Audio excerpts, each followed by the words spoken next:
Dumdum airport যাবার পথে মতিঝিল ছাড়িয়ে মাইল দেড়েক যাবার পর বাঁ দিকে একটা বাড়ি অনেকেরই চোখে পড়েছে। অনেকটা জায়গা জুড়ে দোতলা মস্ত একটা বাড়ি। বাড়িটা চোখে পড়ার বিশেষ কারণ হলো অত বড় বাড়িতে জনমনীষী নেই, দরজা জানলা সবসময় বন্ধ থাকে। বাড়ির চারপাশে খোলা মাঠ। গোধূলি লগ্ন থেকেই ওখানে নেমে আসে একটা ভুতুড়ে পরিবেশ। গত 7 বছর ধরে বাড়িটা এভাবেই পড়েছিল।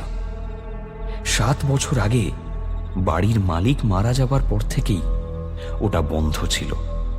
এতদিন পরে ওটা নতুন মালিক অর্থাৎ আমি স্থায়ীভাবে বাস করার জন্য এখানে এসেছি।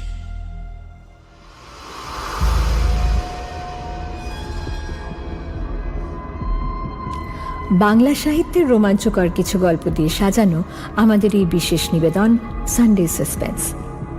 আজ শুনবেন মঞ্জিল সেনের লেখা ছোট গল্প চৌধুরী ভিলা। 1926 সালে ঢাকা জেলার বিক্রমপুরের হাসারায় জন্ম মঞ্জিল সেনের। সব ধরনের উপন্যাস গল্প লিখেও রহস্য, রোমাঞ্চ, ভৌতিক গল্পের কাহিনীকার হিসেবে তিনি মূলত জনপ্রিয়। বক্সিং ছিল তার প্রিয় খেলা। 1990-91-তে গোরাচাঁদ গ্রন্থের জন্য তিনি জাতীয় পুরস্কার পান। পেয়েছেন আরও পুরস্কার, যার মধ্যে বিশেষ উল্লেখযোগ্য বিদ্যাসাগর পুরস্কার। এই গল্পটি আমরা নিয়েছি বুকফার্ম থেকে প্রকাশিত ভয় সমগ্র এই বইটি থেকে। গল্প পাঠ ও মুখ্য চরিত্রে ঋতব্রত। শুরু হচ্ছে মঞ্জিল সেনের চৌধুরী ভিলা।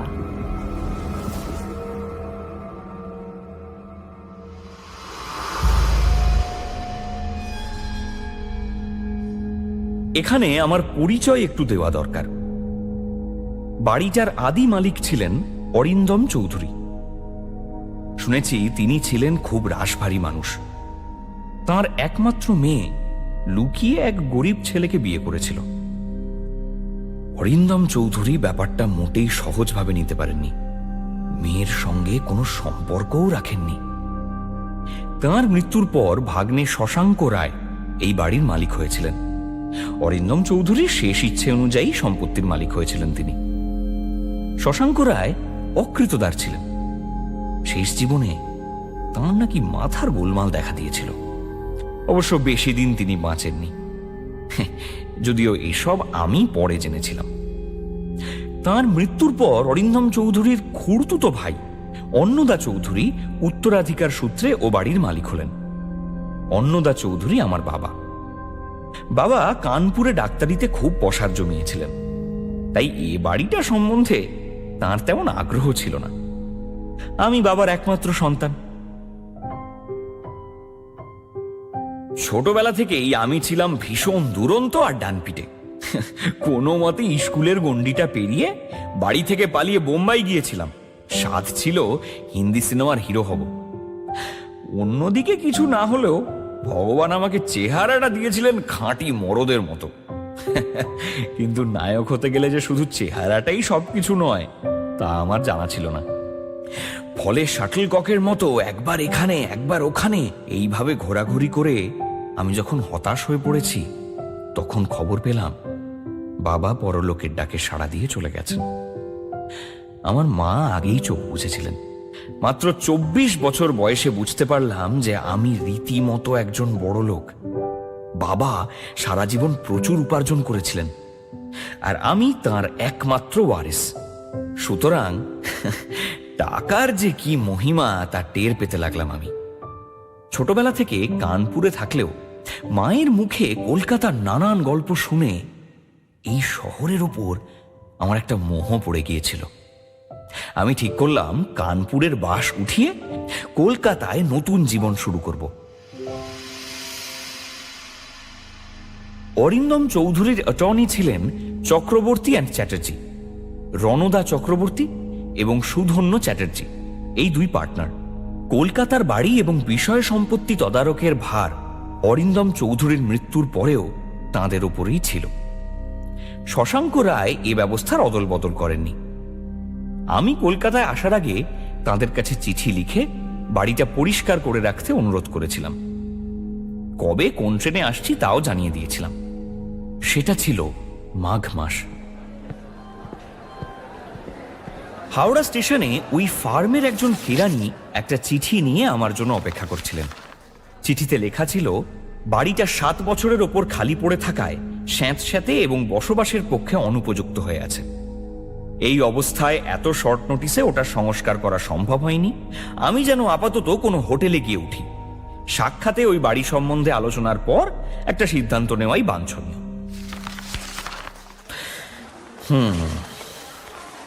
চিঠিটা পকেটে পুরতে পুরতে আমি একটা স্বগতোক্তি করলাম। তারপর কেরানি বাবুকে লক্ষ্য করে বললাম, শুনুন, বাড়িটা আমি একবার দেখতে চাই। এখান থেকে কত দূর? তা দূর আছে। বাবুটি যেন একটু হিসেব করেই জবাব দিলেন। আপনার কি সময় হবে? মানে আমার সঙ্গে যেতে পারবেন? আমি প্রশ্ন করলাম। ভদ্রলোক আপত্তি করলেন না। বোধহয় আমার মন জুগিয়ে চলার নির্দেশ তাঁকে দেওয়া হয়েছে। একজন হবু শাঁসালো মক্কেলকে চটানো মোটেই যুক্তিসঙ্গত নয়। আপনি হয়তো বাড়িটা দেখতে চাইবেন এ মনে করে গতকালই আমি এজেন্টদের কাছ থেকে চাবিটা চেয়ে নিয়েছি।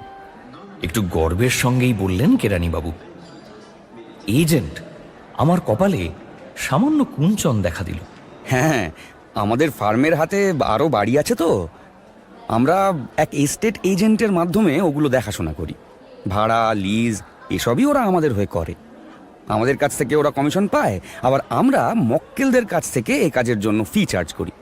ও, প্রফিটেবল বিজনেস, হ্যাঁ? কি বলেন? ঝক্কিও কম নয়। কেরানিবাবু সঙ্গে সঙ্গে জবাব দিলেন, মালিকদের কোনো ঝামেলা পোয়াতে হয় না, সেটাও বিবেচনা করে দেখুন স্যার। শেষের কথাটায় আমি তৃপ্তই হলাম। একটা ট্যাক্সিতে উঠে পড়লাম আমরা। মালপত্তর এই যাত্রায় আমি বেশি আনিনি। একটা ট্রাঙ্ক, একটা সুটকেস, একটা বেতের বাস্কেটে টুকিটাকি জিনিস আর বিছানা। শুনেছিলাম রেল আর সিএমডির কল্যাণে কলকাতায় এখন খালবিল খানাখন্দের অভাব নেই। সেখানে দিনে লাখ লাখ মশা জন্মাচ্ছে। কোথাও কোথাও তাদের আকার জাদুঘরে রাখার মতো। আমার আবার মশার বড় অ্যালার্জি, তাই মশারি আনতেও ভুলিনি। ট্যাক্সিতে আয়েশ করে বসে আমি একটা দামি সিগারেট ধরালাম। ভদ্রলোককেও একটা দিলাম। তারপর এক মুখ ধোঁয়া ছেড়ে বললাম,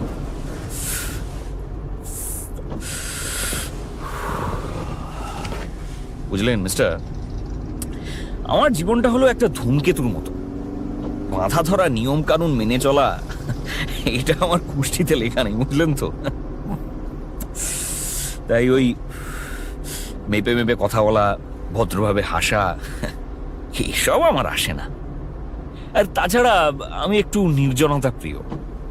এক দঙ্গল লোকের মধ্যে আমার কেমন একটা মানে হাঁপ ধরে যায় আমার। তাই ভাবছিলাম এ বাড়িতে একা একা আমার খুব স্যুট করবে, বুঝলেন তো। তা ঠিক। কেরানিবাবু আমার যুক্তিতে সায় দিলেন। আসলে ছোটবেলা থেকেই আমি স্বাবলম্বী। কারো সাহায্য ছাড়াই 2-4 রাত কোথাও কাটিয়ে দিতে আমার কোনো অসুবিধেই হয় না। তা আপনাকে দেখে বোঝা যায়। কেরানিবাবু তোষামোদের সুরে বললেন, বাড়িটা মেরামতের দরকার, কিন্তু হঠাৎ ছাদ ভেঙে পড়বে এমন অবস্থা নিশ্চয়ই নয়। হ্যাঁ, কি বলেন? আমি ঠিক জানি না স্যার। কেরানিবাবু এবার সাবধান হয়ে গেলেন। আরে বাবা, কোনো একটা ঘরের এক কোনায় শতরঞ্চি বিছিয়ে আর কম্বল মুড়ি দিয়ে আজ রাতটা স্বচ্ছন্দে আমি কাটিয়ে দিতে পারবো, বুঝলেন। আমি বেশ উৎসাহের সঙ্গে বললাম। আমার সঙ্গী মৃদু কাশলেন। ট্যাক্সির জানলা দিয়ে বাইরের দিকে তাকালেন। তারপর মুখ ফিরিয়ে বললেন, আমার মনে হয় না। ক্ষমা চাইবার ভঙ্গিতে কথাটা তিনি শুরু করলেন, কিন্তু শেষ করতে পারলেন না। হঠাৎ চুপ করে গেলেন। আরে, আপনার কি মনে হয় না? বলুন, কথাটা শেষ করুন। আপনি আমাকে মাফ করবেন, কিন্তু আমার মনে হয় না ও বাড়িতে আপনার রাত কাটানো উচিত। এ কথা কেন বলছেন? মানে গত 7 বছরে কেউ ও বাড়িতে রাত কাটায়নি। ধুলোবালি ছাড়াও ঘরগুলো নিশ্চয়ই স্যাঁতস্যাঁতে, আপনার অসুখ করতে পারে। আমি যতদূর জানি বাড়ির আগের মালিক উন্মাদ আশ্রমে যাবার পর থেকে এই বাড়িটা খালি পড়ে আছে। তাহলে 7 বছরের বেশিই হবে। উন্মাদ আশ্রম? আমি চমকে উঠলাম। ও, আপনি জানেন না বুঝি?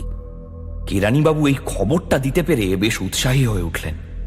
শশাঙ্কবাবু মারা যাওয়ার আগে বছর দেড় কি দুই উন্মাদ আশ্রমে ছিলেন, ভীষণ নাকি খেপে যেতেন। ও আচ্ছা, না খবরটা আমার জানা ছিল না। আমি চিন্তিত মুখে বললাম, তাছাড়া মানে আরে বাবা, আপনার যা যা বলবার আপনি একটু কেসে বলুন না। আপনি না সব কথা একটা ওই ফুটনোটের ইঙ্গিত দিয়ে চুপ করে যাচ্ছেন। কথাটা ঝেড়ে কাশুন, বলুন।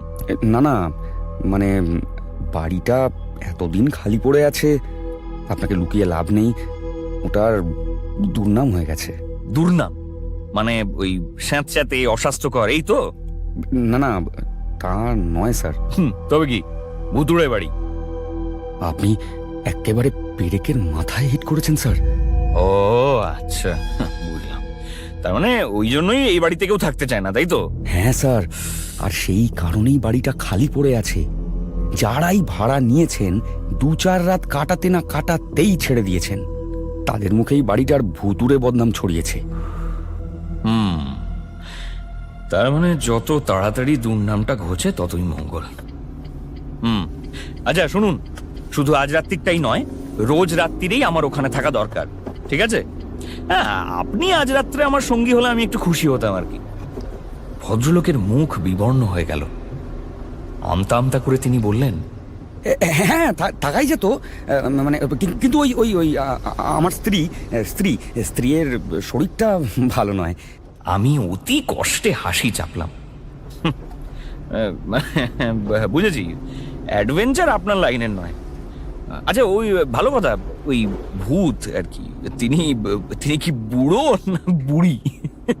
না মানে না, ও আচ্ছা আচ্ছা, বুড়োও নয় বুড়িও নয়, তবে কি ওই পাগল শশাঙ্ক রায়ের প্রেতাত্মা? না না, তিনিও নন। ও বাবা, আরে তবে কে সে ভূত? কে? হ্যাঁ, ঝেড়ে কাশুন তো মশাই। আপনি যদি সত্যি জানতে চান, একটা বাচ্চা ছেলে, মানে মানে বাচ্চা ভূত।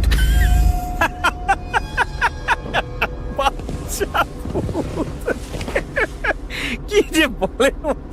আমি আর হাসি চাপতে পারলাম না। হাসির দাপটে আমার দু চোখের কোলবে জলের ধারা নেমে এলো। ওই অবস্থাতেই আমি বললাম, মানে এমন মজার কথা আমি জীবনে শুনিনি। দেখুন দেখুন, আপনি বিশ্বাস করুন আর নাই করুন, কথাটা কিন্তু সত্যি। বলি আপনাকে, আমাকে কেউ 1000 টাকা দিলেও আমি ও বাড়িতে একটাও রাত কাটাতে রাজি হব না। না না না না, আপনি নিশ্চিন্তে থাকুন মশাই। হ্যাঁ, ওই আপনাকে 1000 টাকা কেউ দেবে না। আর তাছাড়া একটা বাচ্চাকে আমি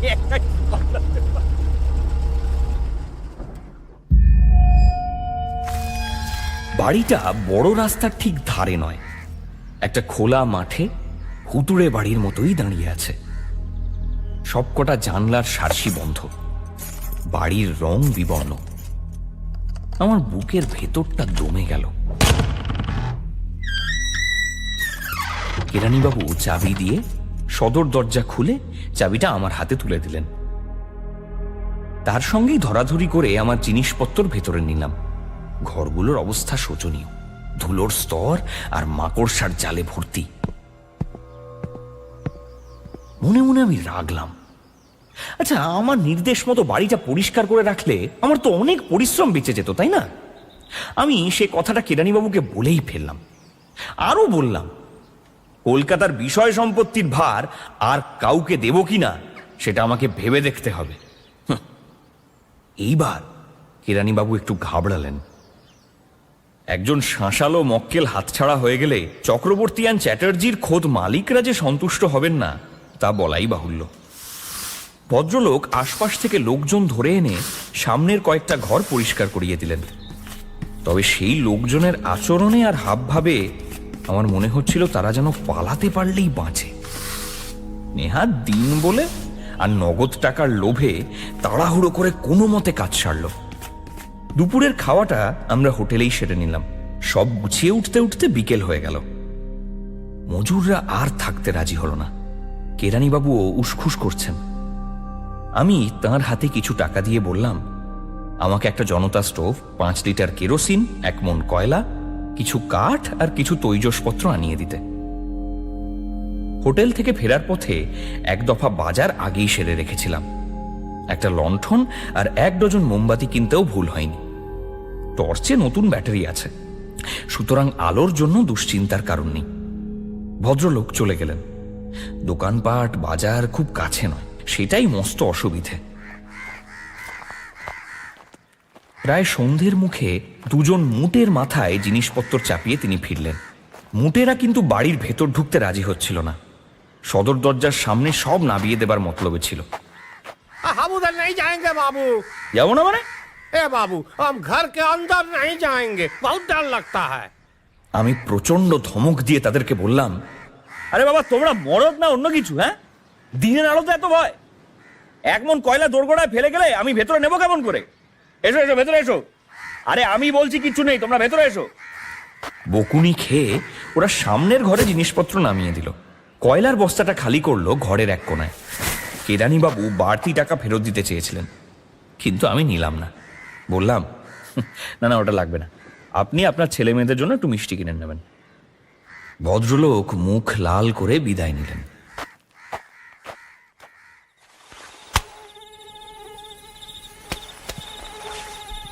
অন্ধকার নেমে এলো। সঙ্গে সঙ্গে আক্রমণ করলো মশক বাহিনী। বাপরে বাপস! কানে শুনেছিলাম, এবার সচক্ষে দেখলাম। এক একটা মশা যেন এক একটা ক্ষুদ্র এরোপ্লেন। এতদিন দরজা জানলা বন্ধ ছিল, তাই বোধহয় মশা ছিল না। আর জানলাটা খোলা পেয়ে ঝাঁকে ঝাঁকে ঘরে ঢুকেছে।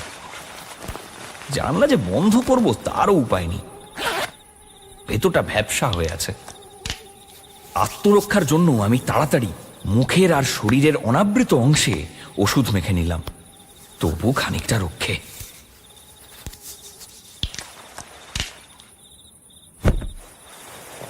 এবার আমি ঘর সংসার গোছাবার দিকে নজর দিলাম।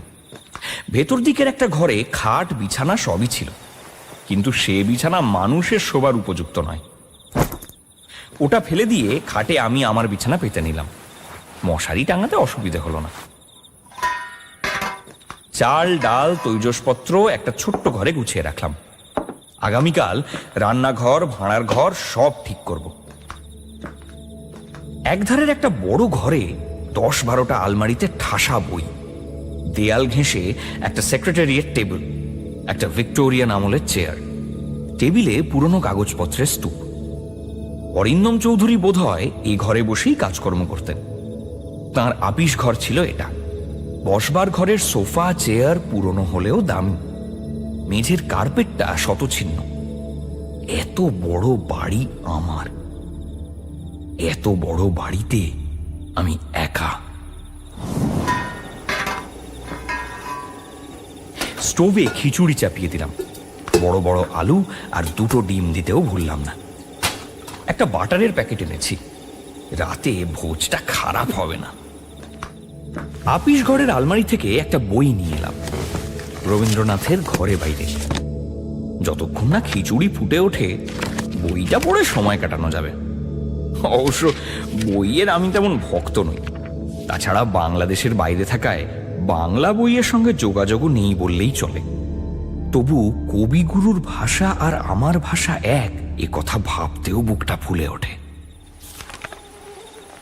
ঘরের দরজাটা ভেজিয়ে বসেছিলাম। বইয়ের মধ্যে কখন যে ডুবে গেছি খেয়াল নেই। হঠাৎ বাইরে থেকে দরজায় মৃদু করাঘাতে আমার চমক ভাঙল। একবার নয়, 2-3বার যেন কেউ দ্বিধা ভরে দরজায় টোকা মারল। ভেতরে এসো। কথাটা বলেই আমি আবার বইয়ের পাতায় চোখ রাখলাম। আবার দরজায় মৃদু করাঘাত, যেন অন্ধকারে কেউ দরজা খোলবার চেষ্টা করছে। আরে বাবা, ভেতরে আসতে বলছি তো। আমি এবার অধৈর্য কণ্ঠে বললাম, কিন্তু তারপরে মনে পড়ল বাড়িতে তো আমি একা। সত্যি কথা বলতে কি, আমি কিন্তু ভয় পাইনি। আগেই বলেছি, ছোটবেলা থেকে আমি খুব দুরন্ত আর ডানপিটে। শোনো, তুমি যেই হও, ভেতরে এসো, এসো। আমি চেঁচিয়ে বললাম। একটা চেলা কাঠ আমি হাতে তুলে নিয়েছি। বলা যায় না, চোর ডাকাতও হতে পারে। উপাসে যে রয়েছে সে ব্যর্থ চেষ্টা করছে দরজা খুলবার।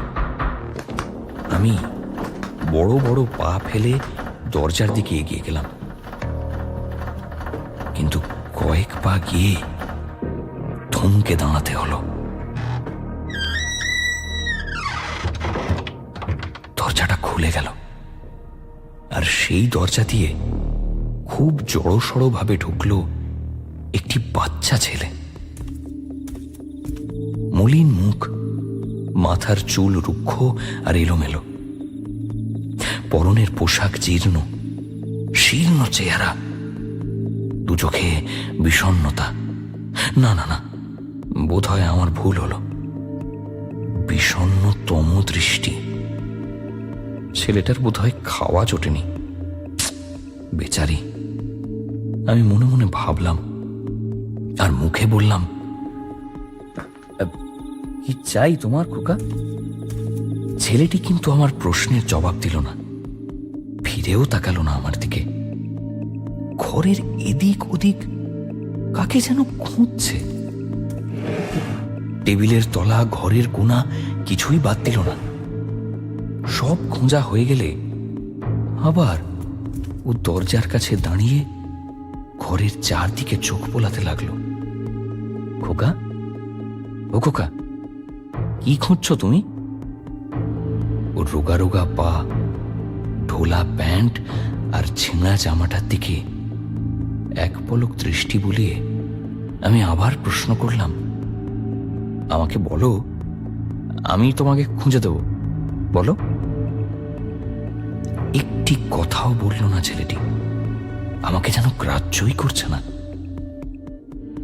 কোথায় থাকো তুমি? কাদের বাড়ির ছেলে? নাছোড় বান্দার মতো আমিও প্রশ্ন করলাম। ছেলেটি বেরিয়ে যাবার জন্য আস্তে আস্তে ঘুরে দাঁড়ালো। আমি এগিয়ে গেলাম ওর দিকে। না না, শোনো শোনো শোনো, অত সহজে তোমাকে যেতে দিচ্ছি না। আরে এখানে কেন এসেছো, কাকেই বা খুঁজছো? তুমি এগুলো না বলা পর্যন্ত কিন্তু যেতে পারবে না। ছেলেটি আমার দিকে পিছন ফিরে দরজার চৌকাঠের ওপর দাঁড়িয়ে আছে। ওর চেহারা আমি স্পষ্ট দেখতে পাচ্ছি। প্যান্টের পেছন দিকে একটা বড় ফুটো, পায়ের গোড়ালি ফাটা, গায়ে একটা সুতোর জামা। এই শীতেও এক টুকরো উল নেই গায়ে। বেচারি। আমার মুখ দিয়ে অজান্তেই কথাটা বেরিয়ে গেল। ছেলেটির বোধহয় খিদে পেয়েছে। খোকা, তুমি কিছু খাবে? ছেলেটি আমার দিকে ফিরে বড় বড় করুণ দু চোখ মেলে তাকালো, কিন্তু একটি কথাও বলল না। আচ্ছা, বোবা নাকি ছেলেটা? আমি মনে মনে ভাবলাম। ও চলে যাচ্ছে দেখে আমি হাত বাড়িয়ে ওকে আটকাতে চেষ্টা করতেই ও আমার হাতের তলা দিয়ে গোলে ছুট মারল। আমি টর্চটা জ্বালিয়ে ওর পিছু নিলাম। ছেলেটি সিঁড়ি বেয়ে তরতর করে দোতলায় উঠে গেল। আশ্চর্য, ওর পায়ের কোনো শব্দ নেই। এই দাঁড়াও, দাঁড়াও! আমি কিন্তু কিছুতেই ছেলেটিকে ধরতে পারছি না। যত জোরেই আমি ছুটি না কেন, আমাদের দূরত্ব একটুও কমছে না। চওড়া সিঁড়ি বেয়ে দোতলায় উঠে একটা ঢাকা বারান্দা দিয়ে ছেলেটি ছুটে চলেছে। ওই করিডোরের দুপাশে সারি সারি ঘর। একেবারে শেষ প্রান্তের বাঁ দিকের একটা ঘরে দরজা খোলা ছিল। ছেলেটি সেই দরজা দিয়ে ঘরে ঢুকে গেল।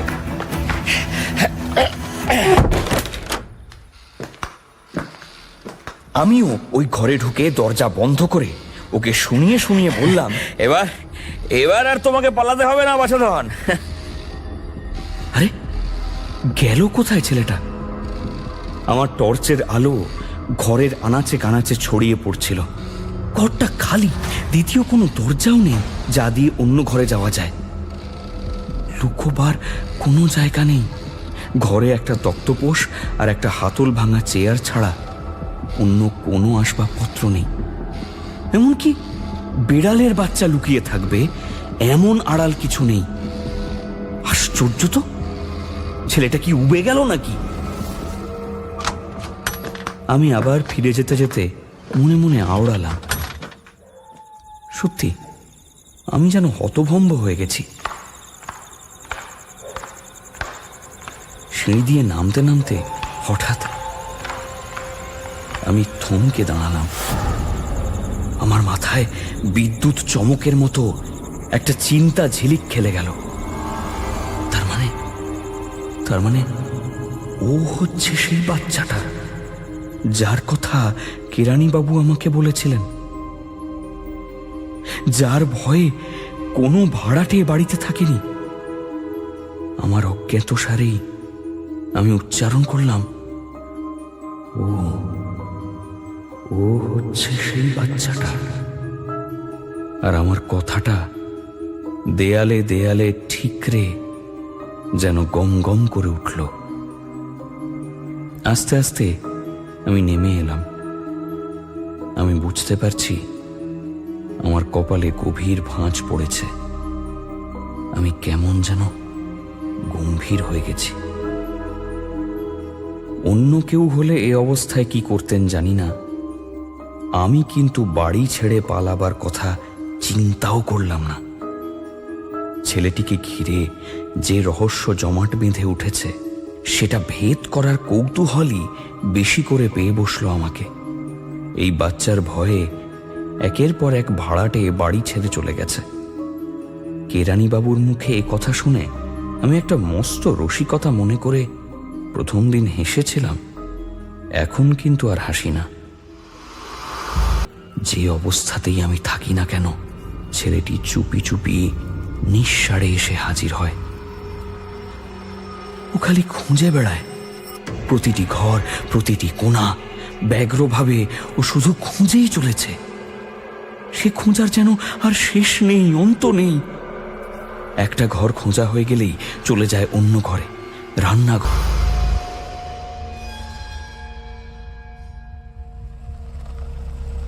শেষ পর্যন্ত আমি চক্রবর্তী অ্যান্ড চ্যাটার্জি ফার্মের রণদা চক্রবর্তীর সঙ্গে দেখা করলাম। আসুন আসুন, বসুন বসুন। তিনি আমাকে খাতির করে বসালেন, আমার কুশল বার্তা জিজ্ঞেস করলেন। ছেলেটি কে মিস্টার চক্রবর্তী? আমি কোনো রকম ভূমিকা না করে সোজাসুজি প্রশ্ন করলাম। মানে রণদা চক্রবর্তী তাঁর কেশ বিরল মাথায় হাত বুলোলেন।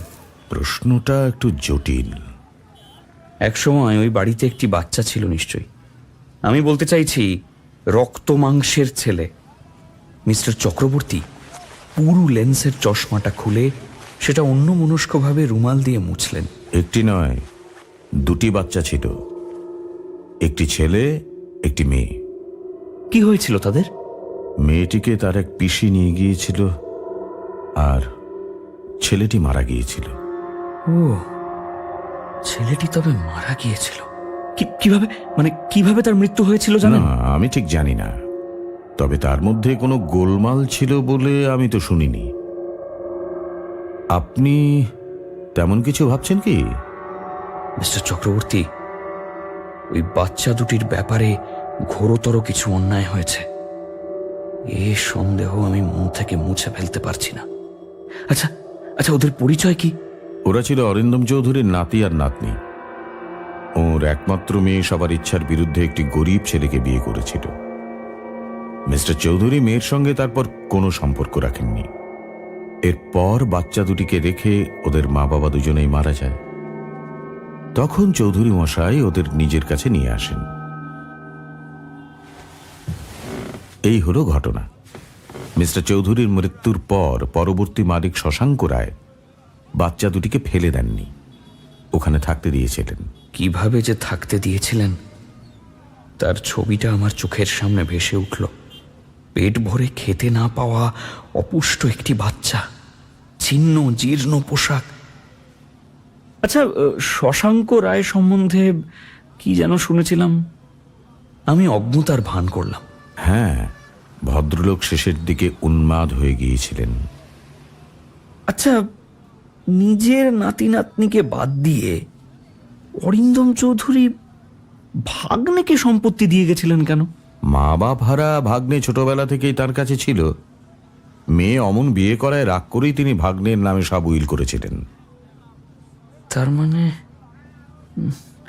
না মানে এই বাচ্চা দুটির ব্যাপারে শশাঙ্ক রায়ের কোনো হাত ছিল না বলতে চান? না না, এ আপনার ভুল ধারণা। ব্যাপারটাকে আপনি এত জটিল করে তুলতে চাইছেন কেন মিস্টার চৌধুরী? ছেলেটি আজ প্রায় 8-9 বছর হলো মারা গেছে। তাকে নিয়ে মিছেই আপনি এত জল্পনা কল্পনা করছেন। আমাদের উপদেশ যদি শোনেন, ওই পোড়ো বাড়িটা ভেঙে ফেলুন। হয় ওখানে হাল ফ্যাশনের নতুন একটা বাড়ি তৈরি করুন, নয় ওই অবস্থায় বেচে দিন। অনেকটা জমি আছে, ভালো দাম পাবেন। ব্যাপারটাকে নিয়ে আমি কেন এত ভাবছি জানেন? ছেলেটাকে আমি দেখেছি। আপনি তাকে দেখেছেন? মানে আমি অন্য পথ ধরলাম। ওখানকার ফেরিওয়ালা, দোকানদার, তাদের কাছে খবর সংগ্রহের চেষ্টা করলাম, কিন্তু সেদিকেও আমাকে হোঁচট খেতে হলো। এতদিনে পুরনো লোকেদের অনেকেই চলে গেছেন। যারা আছেন তাদের কাছে উৎসাহজনক তেমন কিছু খবর পাওয়া গেল না।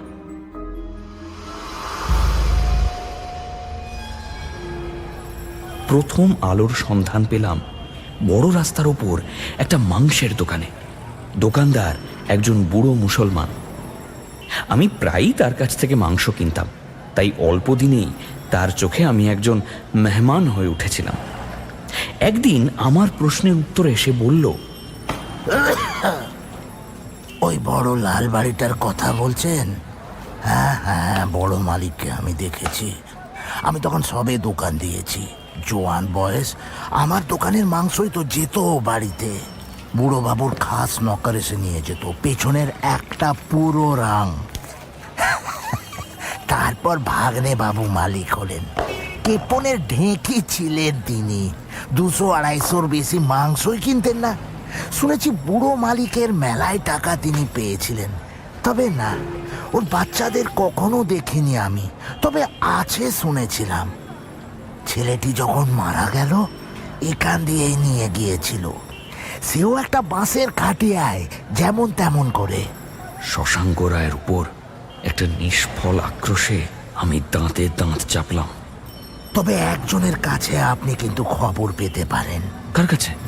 ওই যে ধোবি খানার পাশে রেস্টুরেন্ট দেখছেন, ওটার মালিক হলেন হাঁদু বাবু, আমার পুরনো খদ্দের। ওই বাড়ির বুড়ো সরকারের উনি খুব পেয়ারের লোক ছিলেন। সেদিনই বিকেলে রেস্টুরেন্ট খোলার প্রায় সঙ্গে সঙ্গে আমি গিয়ে হাজির হলাম। তখনও খদ্দের আসতে শুরু করেনি, তাই আমার পক্ষে সুবিধেই হলো। একটা ফাউল কাটলেট আর মোগলাই পরোটার অর্ডার দিয়ে ভদ্রলোকের সঙ্গে আলাপ জমিয়ে ফেললাম। আমি নাছোড়বান্দার মতো প্রশ্ন করলাম। আমার পরিচয় শুনে ভদ্রলোক ব্যস্ত সমস্ত হয়ে পড়লেন। আমার মতো একজন দামি ভদ্রলোক তাঁর গরিব রেস্টুরেন্টে পা দেবেন, এই যেন তাঁর কাছে আশাতীত সৌভাগ্য। আমি তো এই অঞ্চলের বাসিন্দা। চৌধুরী ভিলা ছোটবেলা থেকেই আমি দেখে আসছি। অরিন্দম চৌধুরীকে আমার বেশ মনে আছে। শীতকালে মাংকি টুপি পরে হাঁটু পর্যন্ত ঝুল একটা ঢোলা গরম কোট গায়ে দিয়ে আর হাতে মোটা লাঠি নিয়ে সকাল বিকেল তিনি বেড়াতে বেরুতেন। লোকজনের সঙ্গে তেমন বেশি মিশতেন না। এসব জায়গা তখন চৌধুরী মশাইয়ের জমি ছিল। মস্ত একটা বাগান ছিল এখানে, কত রকম ফল গাছ। আমরা ছোটবেলা পাঁচিল টপকে ফল চুরি করতে আসতাম, আর উনি সারা দুপুর লাঠি নিয়ে আমাদের তাড়া করতেন। আমরা ওনাকে বুড়ো ভাম বলতাম। ক্ষমা করেন স্যার, আমার খেয়াল ছিল না যে উনি আপনার আত্মীয়। আমি ভদ্রলোককে আশ্বস্ত করে বললাম, না না, আপনার লজ্জা পাবার কোনো কারণ নেই। হ্যাঁ, যদিও অরিন্দম চৌধুরীর সম্পত্তির আজ আমি মালিক, কিন্তু তার সম্বন্ধে আমার কোনো স্পর্শকাতরতা নেই। আচ্ছা, আমাকে একটা কথা বলুন, এই শশাঙ্ক রায় মালিক হবার পর ও বাড়িতে দুটি ছেলে মেয়েকে দেখেছিলেন বলে মনে পড়ে। অরিন্দম চৌধুরীর নাতি আর নাতনি। হাঁদুবাবু ভুরু কুঁচকে পুরনো দিনের স্মৃতি রোমন্থন করার চেষ্টা করলেন, তারপর বললেন, মেয়েটিকে দেখেছি কিনা মনে নেই, তবে ছেলেটিকে বার কয়েক দেখেছি। ও বাড়িতে যে ঝিয়ের কাজ করত, তার নাম সরমা। তার হাত ধরে দোকানে আসতে দেখেছি। 8-10 বছরের ছেলে। সেও তো আজ 8-10 বছর আগের ঘটনা। আমার নিজের বয়স তখন 24-25। এখন মনে পড়ছে, দুটো কারণে ছেলেটার সম্বন্ধে আমার মনে কৌতূহল হয়েছিল। কি দুটো কারণ? আমি নিজেও কৌতূহল চাপতে পারলাম না। প্রথমত, ছেলেটির চেহারা, জামা কাপড় দেখে বিশ্বাস করতে কষ্ট হতো যে সে একজন বড় লোকের নাতি। দ্বিতীয় কারণ হলো, তাকে নিয়ে তখন কানাঘুষো উঠেছিল। কানাঘুষো? কি কানাঘুষো? মানে বুড়ো চৌধুরী নাকি নাতির নামে উইল করেছিলেন। আমি শীষ দিয়ে উঠলাম। এত দিনে রহস্যের সূত্র পাওয়া গেছে। উইল নিশ্চয়ই কোনো উকিলকে দিয়ে করিয়েছিলেন। মানে তাহলে তো সাক্ষী সাবুতও দরকার হয়েছিল। উইল তো আর এমনি এমনি হয় না। হ্যাঁ নিশ্চয়ই। ওই যে মোড়ের বাড়িটা দেখছেন না, ওটা ব্রজ উকিলের বাড়ি। চৌধুরী মশাইয়ের কিছু কিছু কাজ তিনি করতেন, তাকে দিয়েই উইল করিয়েছিলেন। ব্রজ উকিল অবশ্য চৌধুরী মশাইয়ের আগেই গত হয়েছিলেন। আচ্ছা, এত সব কথা আপনি জানলেন কেমন করে? হ্যাঁ মানে হাঁদুবাবু একটু ইতস্তত করলেন। বুড়ো বাবুর যিনি সরকার ছিলেন তার মুখে শুনেছিলাম। আমি তাকে কাকু বলে ডাকতাম। উইলে তিনি একজন সাক্ষী ছিলেন। তবে চৌধুরী মশাইয়ের যারা অ্যাটর্নি, তাঁদের দিয়ে উইলটা করানো হয়নি। আগে না, একদিন সন্ধেবেলা বুড়ো চৌধুরী হঠাৎ সরকার কাকুকে হুকুম করেছিলেন ব্রজ উকিলকে খবর দেওয়ার জন্য। তিনি এলে তাঁর সামনেই খসড়া তৈরি, সইসাবুদ সবকিছু হয়ে গিয়েছিল। আরও একজন সাক্ষী ছিলেন, কিন্তু মজার ব্যাপার, তারপর আর কেউ সেই উইলটা চোখে দেখেনি। তাই বুড়ো চৌধুরী মারা যাবার পর পুরনো উইলের জোরে শশাঙ্ক রায় সম্পত্তির মালিক হয়ে বসলেন। ওটা অ্যাটর্নির কাছে জমা ছিল, নষ্ট করা হয়নি। আশ্চর্য, আমি না বলে পারলাম না। সত্যিই আশ্চর্য। প্রথমে সবাই ভেবেছিল ওই শশাঙ্ক বাবুই দ্বিতীয় উইলটা নষ্ট করে ফেলেছেন, কিন্তু সরকার কাকুর মুখে শুনেছি বুড়ো কর্তা ওটা নাকি নিজের কাছে রাখার জন্য জিদ ধরেছিলেন। থ্রম্বোসিসে হঠাৎ মারা গেলেন, হয়তো উইলটা আর বের করে দিয়ে যেতে পারেননি। কোথায় যে লুকিয়ে রেখেছিলেন তার হদিশ পাওয়া যায়নি। তাছাড়া ব্রজ উকিলও মারা গেছেন, সরকার কাকু আর ঝামেলায় জড়াতে চাইলেন না, চুপ করে গেলেন। চক্রবর্তী অ্যান্ড চ্যাটার্জির কেন ব্যাপারটা নিয়ে ঘাঁটাঘাঁটি করার এত অনীহা, তার কারণ এবার বোঝা গেল। শশাঙ্ককে তাঁরা হয়তো হাতে রাখতে চেয়েছিলেন। পরের উইলটা আদালতে প্রমাণিত হোক, এটা তাঁদের ইচ্ছে ছিল না। উইলটা বুড়ো চৌধুরী পরে নষ্টও করে ফেলতে পারেন, কিংবা শশাঙ্কর হাতেও পড়তে পারে। আচ্ছা, ধরুন আপনি যদি ওই অবস্থায় থাকতেন, আপনি কি করতেন? হাঁদুবাবু মাথা চুলকোলেন। তো আমি ভাবছি, বেচারা ছেলেটা শেষ পর্যন্ত মরেই গেল। আমি প্রায় স্বগতোক্তি করলাম। মানে ওর সম্বন্ধে বিশেষ কিছু জানতে হলে আপনি সরমার সঙ্গে দেখা করুন, ওই বস্তিতেও থাকে। হাঁদুবাবু আঙুল দিয়ে দেখিয়ে দিলেন। রেস্টুরেন্ট থেকে বেরিয়ে মনটা আমার ভীষণ খারাপ হয়ে গেল। টাকা পয়সার লোভে মানুষ কত নিচেই না নামতে পারে। এই বাড়ি এবং সম্পত্তির ন্যায্য মালিক হবার কথা ছিল ওই বাচ্চাটির, কিন্তু কার অদৃশ্য চক্রান্তে ও শুধু বঞ্চনা পেয়েই অকালে ঝরে গেল। ওই ছেলেটির একটা ব্যবস্থা করতে না পারলে আমি পাগল হয়ে যাব। ব্যাস, কথাটা মনে করেই আমি চমকে উঠলাম। ছেলেটি মারা যাবার পর শশাঙ্ক রায়ও তো পাগল হয়ে গিয়েছিলেন। তবে কি ওই ছেলেটিকে দেখেই মাথা খারাপ হয়েছিল? হয়তো মনের গোপনে যে অপরাধ বোধটুকু ছিল, ছেলেটিকে দেখে সেটা একটা ভয়ানক পরিণতি নিয়েছিল। ভগবান, আমি যেন বোধ শক্তি না হারাই। মনে মনে আমি প্রার্থনা করলাম।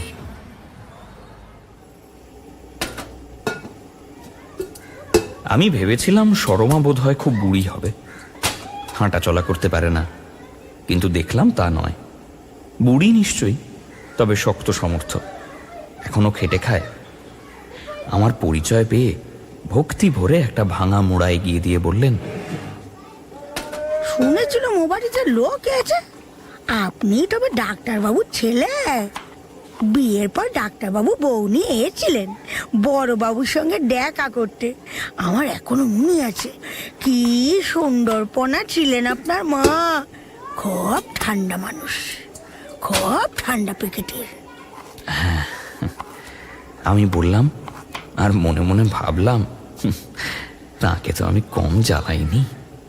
আচ্ছা, বাড়িটা তবে এখন আপনার, তাই তো? খুব ভালো, ভগবান আপনাকে সুখ শান্তি দিন। সরমা, আমি একটু গাঢ় স্বরে বললাম, বাড়ির টাকায় মরা মানুষ বেঁচে ওঠে না। শেষ কটা মাস ওর দিকে তাকানো যেতনি।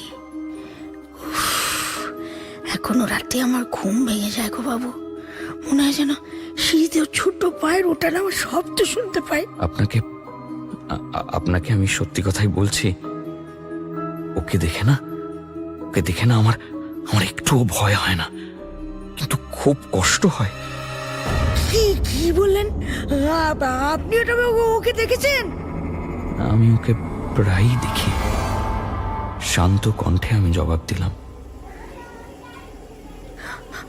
আমি জানি না গো ওসবের কি মানে। আমিও জানি না, কিন্তু সেটা আমি জানতে চাই, তাই আপনার সাহায্য আমার খুব দরকার। ওরা প্রথম যখন এ বাড়িতে এসেছিল, আপনার তখনকার কোনো কথা মনে আছে? আগে বড়বাবুর মেয়ে সোমা দিদিমণির ওর ছেলে মেয়ে। দিদিমণি বাবুকে না করে একজনকে বিয়ে করেছিল, এক কাপড়ে বাড়ি ছেড়ে গেছিল। বাবু আর তার মুখও দর্শন করে নাই। বাচ্চা দুজন যখন এসেছিল, কি চেহারা তাদের, যেন অনেকদিন পেট ভরে খায় নাই। তখন ওদের বয়স কত যেন গো? খুকির 6 আর খোকার 8। ওই খোকনের কি টানটাই না ছিল ছোট বোনের ওপর, সব সময় আগলে রাখতো গো। তাই দেখে বুড়ো বাবুরা মনটা ভিজেছিল। খুব শক্ত মানুষ ছিলেন গো। তারপর বাবুর অসুখ করলো, বিছানায় শুয়ে শুয়ে সোমা দিদিমণির কথা বলতেন, জানো, বাচ্চাদের কাছে জিজ্ঞাসা করতেন। তারপরে তিনি খোকনের নামে লেখাপড়া করলেন, ওই ব্রজ উকিলের ডাইকে পাঠিয়েছিলেন। আমার সেদিনের কথা আজও মনে আছে গো। ছোট বাবুর শিক্ষিত টাপাটাপি, তার আগে তিনিই যে বিষয় সম্পত্তির মালিক হবেন এই কথা সবাই জানতো কি না? কিন্তু পরের উইলটা পাওয়া যায়নি, তাই তো? আমি ওনাকে খেই ধরিয়ে দিলাম। সে কথা তো 100 বার। বড়বাবুর মৃত্যুর পর সরকারবাবু ওটার খোঁজ করেছিলেন, কিন্তু ওটার পাওয়া গেলনি গো। আমার কিন্তু মনে হয় ছোটবাবু জানতেন ওটা কোথায়, জানো। বড়বাবু মারা যাবার পর বাচ্চাদের সঙ্গে খুব খারাপ ব্যবহার করতেন ছোটবাবু।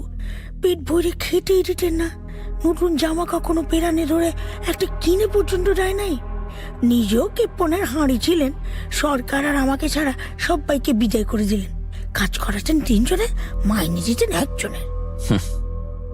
কেপ্পনের ধন ভোগে লাগে না, তাই ওই ছোটবাবু কিছু ভোগ করে যেতে পারলেন না। তা যা কইছেন। তারপর খুকির যখন 8 বছর বয়স, খুব অসুখ করলো।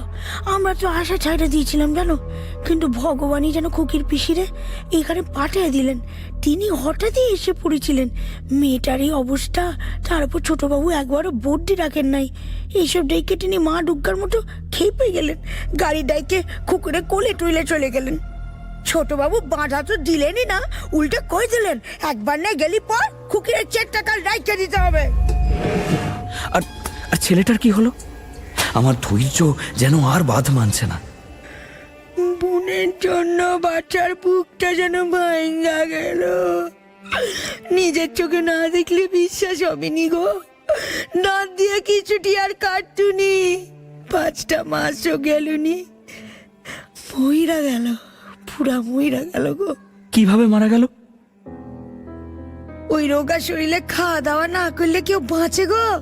খুকি যে চলে গেছে সে কথাটা ওর বোধহয় বিশ্বাস হতো না গো। সবসময় খুইসা বাড়াতো, এই ঘর ও ঘর সব ঘর। শেষের দিকে দোতলায় নিজের ঘর থেকে আর বেরোতিনি গো। আমি চুপি চুপি পিসির একখানা চিঠি দিলাম, কিন্তু তিনি তখন কোথায় যে চলে গেছিলেন চিঠি পায় নাই। যখন তিনি এসেছিলেন তখন সব শেষ। পিসি কি গালটাই না দিয়েছিল ছোট বাবুরে, কইছিল নরকে ওটাই হবেনি। একটা বাচ্চার সম্পত্তি মিথ্যে কইরা কাইরা তিনি ক্ষমা দেন নাই, তারে উপসী রাইকে রাইকে মাইরা ফেলাইছেন। অবশ্যই কথাটা ঠিক নয়, নিজেই খাওয়া চাইরে ছিল। তারপর মানে মারা যাবার পর? আপনি বিশ্বাস করবেন নি বাবু, যে হাতে শ্মশানে নিয়ে গেল সে হাতে আমি নিজের চোখে ওকে দেখেছিলাম। সিঁড়ি দিয়ে নিচে নাইমে পাতি পাতি কইরা খুকিরে খুঁজতেছিল। বাইচে থাকার সময় যেমন খুঁজতো ঠিক তেমন কইরা খুঁজতেছিল গো। আমার তো পেতো মনে হয়েছিল বুঝি বাইচে ফিরে এসেছে গো। তারপর যখন বুঝলাম ব্যাপারটা, আমার দাঁত কপাটি লাগার জোগাড় গো। তারপর রোজ হাতে আসতো গো, চুপি চুপি বুন্ডারে খুঁজতো। ছোট বাবু তো এই কারণেই পাগল হয়ে গেল গো। তিনি চিল্লাতেন, খুন করতে চাইতেন, মুখে যা আসতো কইতেন।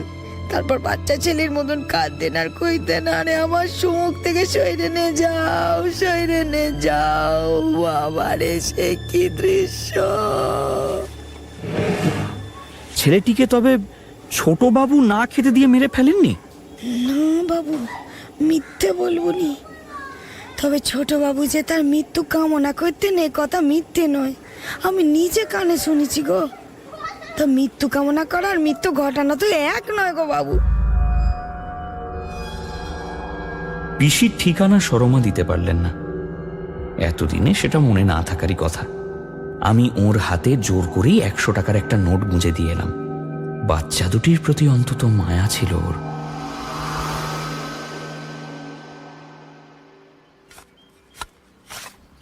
কয়েকটা দিন কেটে গেছে। আমি সেদিন বিকেলে বাগানে কাজ করছিলাম। আগেই বলেছি অনেকটা জমি নিয়ে বাড়িটা। ইতিমধ্যে আমি চারপাশে কাঁটার বেড়া লাগিয়েছি। একজন মালি সারাদিন কাজ করে, কিন্তু সন্ধ্যের আগেই সে চলে যায়। দুজন কাজের লোক ঠিক করেছি, তবে তারাও রাতে থাকতে রাজি নন। অগত্যা এখনো আমাকে ওই অত বড় বাড়িতে একাই রাত্রি বাস করতে হচ্ছে। আস্তে আস্তে বাড়িটা জঞ্জাল মুক্ত করবার চেষ্টা করছি। রাজমিস্ত্রি লাগাবার কথাও ভাবছি। বাচ্চা ছেলেটিকে রোজই দেখি। আমরা দুজনেই যেন দুজনের অস্তিত্বকে স্বীকার করে নিয়েছি।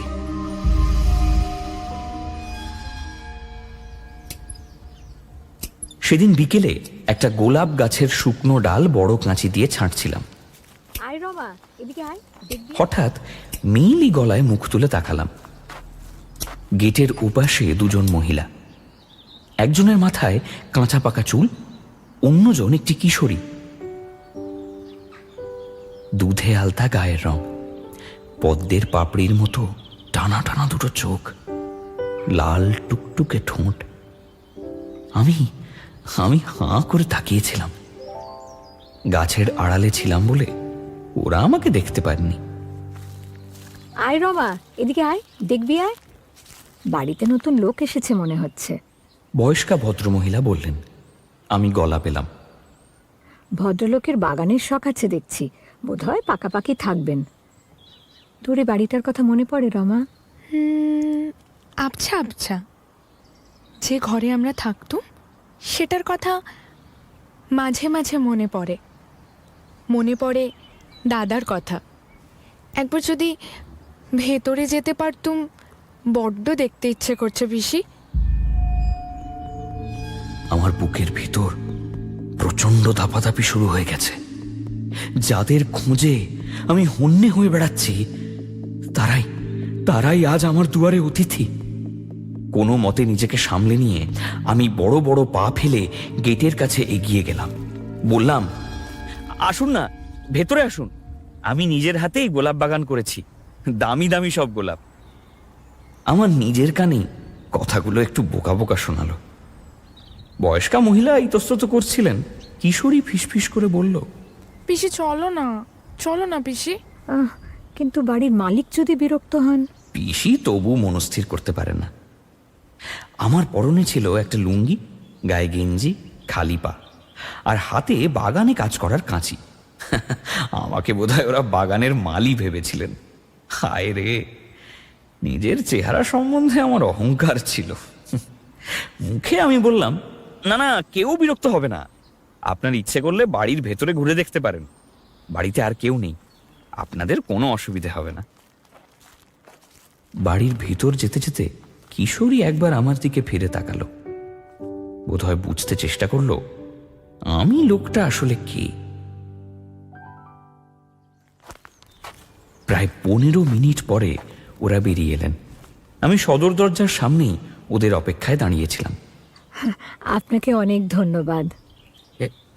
এমা, এমন কিছুই আমি করিনি। আসলে এই মেয়েটি আমার ভাইঝি। এই বাড়ির সঙ্গে ওর একটা করুণ স্মৃতি জড়িয়ে আছে। আমরা যেদিকে এসেছিলাম তাই বাড়িটা দেখার লোভ সামলাতে পারিনি। কিশোরীর দু চোখ ভেজা ভেজা, বোধহয় একটু আগে কেঁদেছিল। আমারও তাই মনে হয়েছিল। আমারও মনে হচ্ছিল আপনারা এই বাড়ির কেউ।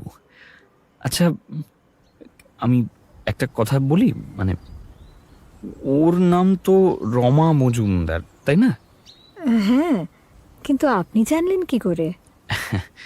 মাফ করবেন, আমার নাম সৌগত চৌধুরী। অরিন্দম চৌধুরী ছিলেন আমার বাবার জ্যাঠতুতো দাদা। ও আচ্ছা, আপনি তবে এখন এ বাড়ির মালিক? একাই আছি আমি এখানে। বরাবর কানপুরে ছিলাম, তবে আজ এই প্রথম কোনো আত্মীয়ের মুখ দেখলাম। আর কিছু যদি মনে না করেন, ভেতরে একটু চা খাওয়াবার সৌভাগ্য থেকে আমাকে বঞ্চিত করবেন না। আচ্ছা, চলুন চলুন। ওরা আপত্তি করলেন না। ভেতরে বসবার ঘরে ওদের নিয়ে বসালাম। ভালো বিস্কুট ছিল ঘরে। আমার এখন মনে পড়েছে পিসি, এই ঘরে আমি আর দাদা লুকোচুরি খেলেছি। যেন মিলিয়ে গেল বাতাসে।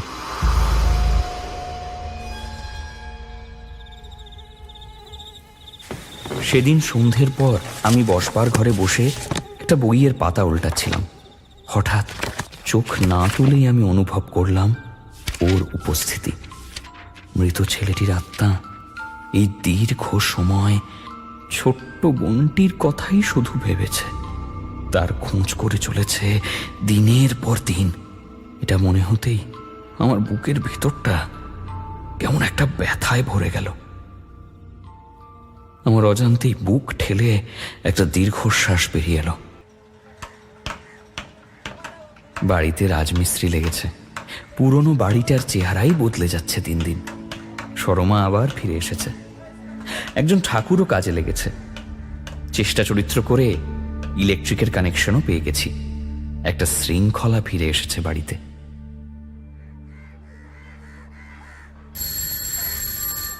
পুজো এসে গেছে।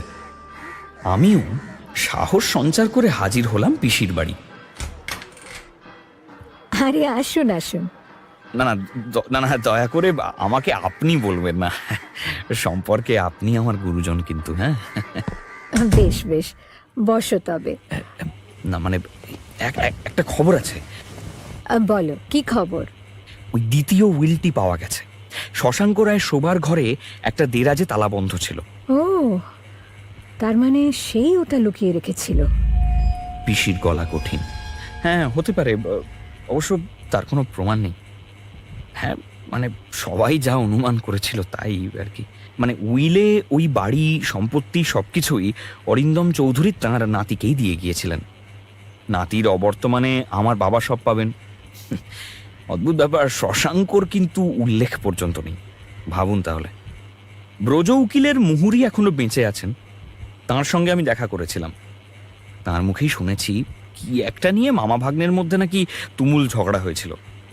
ভাগ্নিকে একেবারে ছেঁটে বাদ দিয়েছিলেন। শয়তানটা খোকনকে না খেতে দিয়ে মেরে ফেলেছে, অথচ ওর সবই বাবার কথা ছিল। পিসি রাগে যেন ফেটে পড়লেন। উইলে আরো কিছু লেখা আছে।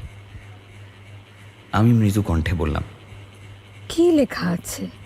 রমা 25,000 টাকা পাবে, মানে ওটা ওর বিয়ে বাবদ আলাদাভাবে ব্যাংকে জমা থাকবে। কিন্তু ওই উইলের এখন আর কোনো মূল্যই নেই। আমার চোখে চোখ রেখে পিসি বললেন, না মানে দেখুন, আমার একটা নিবেদন ছিল। কি নিবেদন? মানে এ বাড়ি আর সম্পত্তি আসলে খোকনের ভোগে আসা উচিত ছিল, কিন্তু ওর দুর্ভাগ্য, ওকে শুধু দুঃখই ভোগ করতে হলো। ও বেঁচে থাকলে আমি এসবের মালিক হতাম না। রমা আজ চৌধুরী ভিলায় থাকতো, তাই আমি বলছিলাম কি বলছিলে? মানে যদি আমি রমাকে বিয়ে করি তবে সে সমস্যা মিটে যায়, মানে ওই সম্পত্তি ভোগে ওর আর কোনো অসুবিধা থাকে না। আমি এক নিঃশ্বাসে আমার বক্তব্য শেষ করলাম। সে কি, তুমি না সম্পর্কে রমার মামা? আমি প্রতিবাদ করে বললাম, না না, আমার বাবার জ্যাঠতুতো দাদার মেয়ের মেয়ে রমা, আজকাল ওসব সম্পর্কের খোঁজই কেউ রাখে না। না না পিসি, আমি কারো দয়া চাই না। রমার কণ্ঠস্বরে চমকে উঠলাম আমি। রমা ঠিকই বলেছে, তোমার দয়া ও হাত পেতে নেবে কেন? ওর কিসের দুঃখ? আর তুমি যদি অনুশোচনার বশেই ভেবে থাকো রমারই বিষয় সম্পত্তি ভোগ করা উচিত, তবে তোমারও উচিত ছিল অমন প্রস্তাব না করে এমনিতেই বাড়িটা রমাকে দিয়ে দেওয়া। তবেই বুঝতুম যে হ্যাঁ, সত্যি তোমার উদ্দেশ্য মহৎ। আমি এক মুহূর্ত নিঃশব্দে পিসির মুখের দিকে তাকালাম, তারপর পকেট থেকে একটা কাগজ বের করে খসখস করে তাতে লিখে দিলাম, অরিন্দম চৌধুরীর বাড়ি এবং সম্পত্তি যা আমি উত্তরাধিকার সূত্রে পেয়েছি, শর্তহীনভাবে রমা মজুমদারকে হস্তান্তরিত করলাম। তলায় নিজের নাম সই করে কাগজটা টেবিলের উপর রেখে আমি উঠে দাঁড়ালাম। বললাম, বাড়ি দখল নেবার একদিন আগে আমাকে জানাবেন, আমি আমার জিনিসপত্র নিয়ে চলে যাব। আসি। আমি দরজার কাছে পৌঁছেছি, এমন সময় পিসি বললেন, শোনো। আমি ফিরে দাঁড়ালাম। এদিকে এসো, বসো। যন্ত্রের পুতুলের মতো বসলাম। নিজেকে খুব মহৎ মনে করছো, তাই না? পরের জিনিস দান করাতে মহত্ব নেই, বুঝেছো? আমি চুপ করে রইলাম। তোমার সত্যিকারের ইচ্ছেটা কি বলো তো? রমাকে দয়া করতে চাও না বিয়ে করতে চাও? আমি মাথা চুলকোলাম। মানে আমি বিয়ে করতেই চাই, কিন্তু কিন্তু আমি ওর যোগ্য নই, তাই। তুমি ওর যোগ্য নও, তুমি একটা বুদ্ধু। আমার আপত্তি নেই। আমি এক লাফে উঠে দাঁড়িয়ে তার পায়ের ধুলো নিয়ে ফেললাম। রমার মুখে কেউ যেন ফাগ মাখিয়ে দিয়েছে, কিন্তু ঠোঁটের ফাঁকে সলজ্জ হাসি। ফুলশয্যার রাতে আবার ওকে দেখলাম। ঘরের মধ্যে শুধু আমরা দুজন। ফুলের গয়নায় রমাকে পরীর মতো দেখাচ্ছে। খুশিতে ডগমগ করছে ওর মুখ। আমি ওর ডান হাতটা আমার দু হাতের মধ্যে নিয়ে ওর মুখোমুখি দাঁড়িয়েছিলাম। ঠিক তখনই দরজাটা আস্তে আস্তে খুলে গেল। ঘরের মাঝখানে এসে দাঁড়ালো ছেলেটি। আমি স্পষ্ট দেখতে পেলাম রমার মুখের দিকে পলকহীন দৃষ্টিতে তাকিয়ে আছে, আর সেই দৃষ্টিতে